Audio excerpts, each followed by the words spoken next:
Monopoly or pro-consumer? A new bill could squash independent broadband providers, but the Baby Bells say they need less regulation to compete.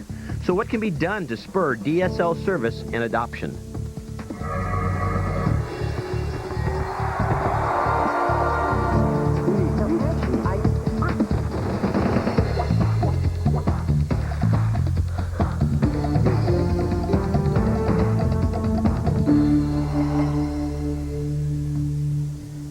Hey there, welcome to Silicon Spin. I'm John C. Dvorak. Want low-cost DSL? Want to pick and choose between the companies that sell it to you? No chance if the Baby Bell phone companies can get the Towson Dingo bill passed. But as Tech TV's Erica Hill tells us, the Senate might have another idea. It's a landmark day for high-tech and telecommunications on Capitol Hill, and a landmark day for consumers who want low-cost DSL internet access. The question is, will they ever get it? The immediate issue is the so-called Towson Dingo bill, which easily passed a vote in the House. The bill would loosen regulations on the Baby Bell phone companies like Qwest and SBC, allowing them to close their networks to DSL competitors. But that access is a key provision of the 1996 Telecommunications Act and a lifeline for smaller providers like Covat Communications. Opponents say if the bill passes, it's a government-made monopoly. If you're like I am and you want to have your choices and be able to get things at reasonable prices going forward in the future and have our government work for all the people, then please support us in trying to kill this bill. The bill is now headed to the Senate, where it faces a difficult fight. Well, we're discussing DSL access and whether the government should allow the Bells to close off their lines to competition. If you have questions or comments, give us a call at 1-888-989-7879. We'll try to get you on the air. Or email us at siliconspin@techtv.com. We'll try to get that on the air. You can also take the viewer poll. And today we're asking if you think that DSL should be deregulated. Head to siliconspin.com to answer that question. Now let's introduce today's guests, both from our Washington, D.C. Bureau. Jeff Eisenach, who is the president of the Progress and Freedom Foundation, which studies the digital revolution and its implications for public policy. He also serves on the faculty of the George Mason University Law School. And Jason Oxman, Assistant General Counsel at Covat Communications. And prior to joining Covat, he served as Counsel for Advanced Communications in the Office of the Plans and Policy, or the Office of Plans and Policy at the FCC. Jeffrey, let me start with you. Why do you think the Bell data line should be deregulated? Well, John, importantly, I think the setup kind of got it wrong. The rules currently require that the lines are open, and the new rules under Towson Dingo would continue to require that the lines are open. The question really goes to new investments made by incumbent telephone companies and whether the prices that those companies are going to have to resell those new investments at. Long and short of it, if a company goes and digs a trench and puts in a new fiber optic cable, should they be forced to resell that to all comers at prices that are at best at their costs or even below their costs, or should they be allowed to make a fair profit on those new investments? If we want to get the new investments made, we're going to have to let them make a new profit. They won't make them. And if that does happen, what you're going to see is the monopoly that's really emerging here, which is a cable monopoly over residential broadband services. We're going to see that monopoly really come to fruition without any kind of challenge from other technologies. Jason, that sounds reasonable the way he explains it. What's wrong with this picture? Well, what's wrong with this picture is that that's actually not what Towson Dingo does. The legislation addresses a far different question than the one that Jeff raises, which certainly is an interesting question about the need for the Bell companies to recover their costs in deploying services. Unfortunately, what Towson Dingo does is it draws an arbitrary distinction. It kind of redlines consumers. It draws a distinction between consumers that are served over a home-run piece of copper, an all-copper loop, and consumers that are served over loops that may have fiber optic cable in them. And instead of addressing the pricing provisions of the 1996 Telecom Act, what Towson Dingo does is serves to limit consumers' access to a variety of competitive service offerings over those loops that may have fiber in them. So although the question of pricing of these services is certainly an interesting one, rather than address the pricing provisions of the current law, what Towson Dingo does is eliminate the underlying obligation to provide those facilities to competitors at all. Very different question than what Jeff raises. Jeff, Jason, in your analysis is totally different. What's wrong with what Jason said? What Jason's saying isn't what the bill says. What the bill says is passed, and there was an amendment introduced on the last day of consideration by Representative Booyer from Indiana, and Representative Towns from, I think, New York. And what that amendment did is it said that the open access requirement is going to continue to apply to all new facilities, including fiber facilities, which are going to be designated as common carrier facilities, and to which the incumbents, the people who build those facilities, are going to have to provide access under this law, very specifically, going to have to provide access at fair and just rates. Now, Jason's concern is that the presumption would be that the rates that are charged are fair and just, and that he would not have the kind of power that COVAD has exercised over the political process so far to be able to get those rates charged at prices below cost.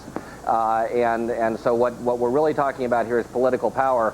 COVAD doesn't like the fact that under the new rules that would be implemented under Tozian Dingle, they would still have access, but they'd have to pay a fair price for them. All right, well, let's take a break. And Jason, I'm going to get back to you because I didn't know you guys had that much political clout. Neither did I. According to Jeff.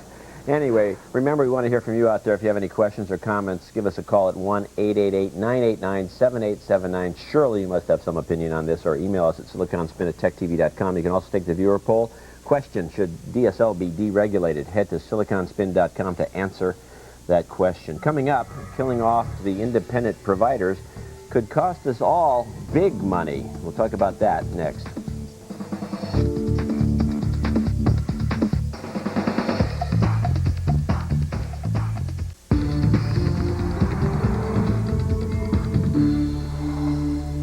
Welcome back to Silicon Spin. The opponents of the Tozian Dingle bill says says it'll give the baby bell companies a lock on providing DSL services somehow, and push out the little guys like COVAD and other independent providers, many of whom have already been pushed out.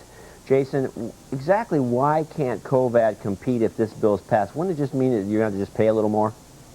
Well, fortunately, that's a hypothetical and quite a weak hypothetical in my view, because this bill is dead on arrival in the Senate. I'm sure, as Erica noted at the top, that most people are aware that the opposition to this bill in the Senate is very strong. Why is the opposition? Who's behind? Who wants this bill? The Senate is like a half and half Republicans, Democrats. I don't know. Is this a party line thing? Is it the Democrats that want this bill? Is it the Republicans? I mean, who's pushing who around here? Well, the bell companies are pushing everyone around. It's part of their broader agenda to so this is a nonpartisan issue. Yeah, it is. And fortunately in the Senate we have bipartisan opposition to this bill, spearheaded by no one shorter than Senator Fritz Hollings, who's the chair of the Senate Commerce Committee. Obviously the Senate Commerce Committee is in charge of this bill. They have jurisdiction over it. It's Senator Hollings who took to the floor of the Senate last week and called this bill blasphemy, to quote him. So it's pretty clear that this bill will never see the light of day in the Senate, and of course...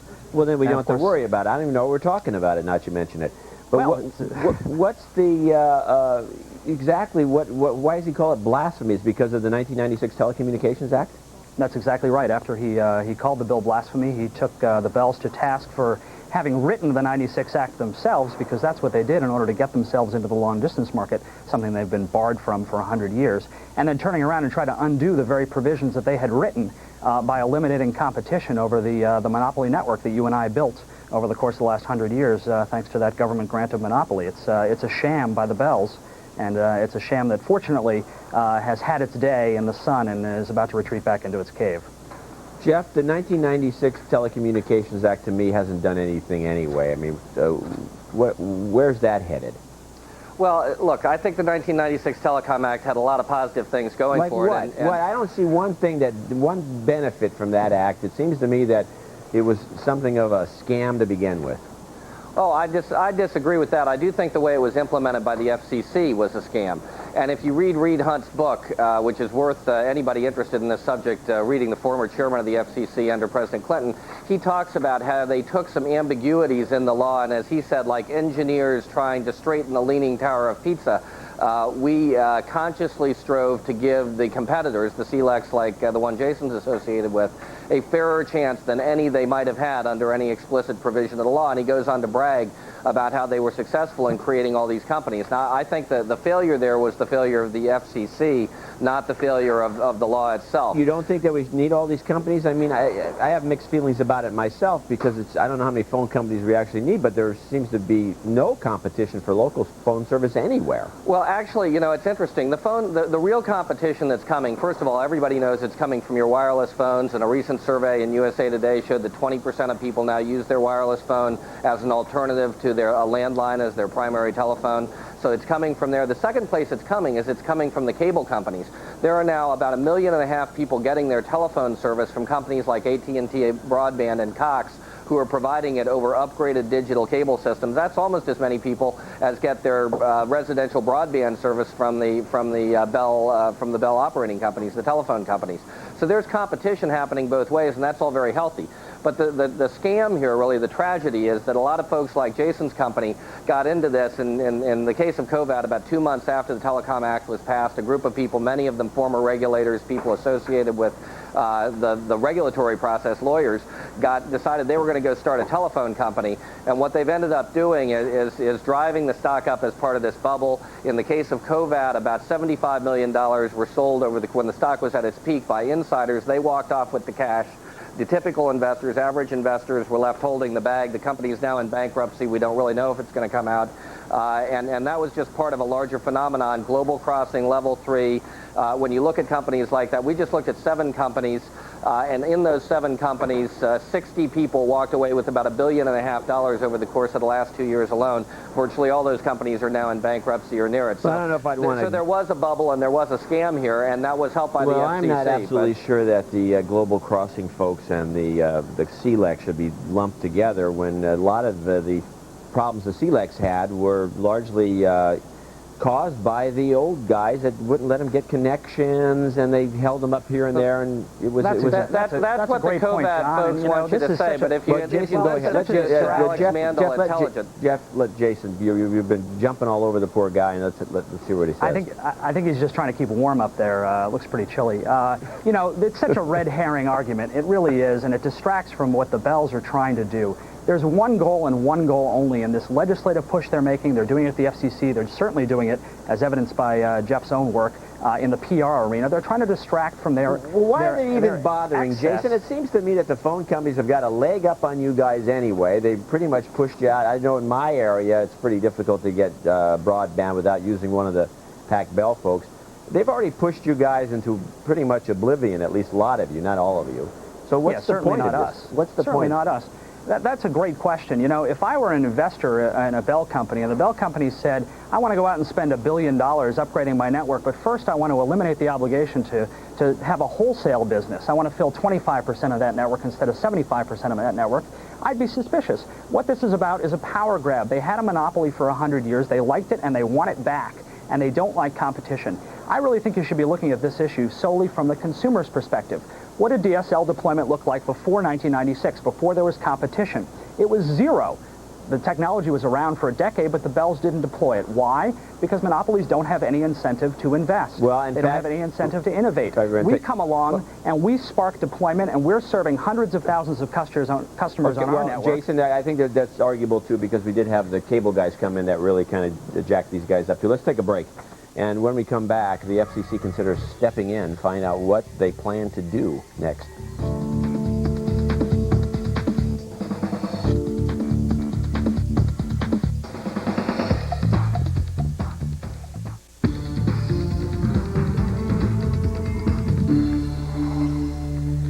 Welcome back. If you thought the Dingo bill was confusing, and the first segment of the show sure proved that, didn't it?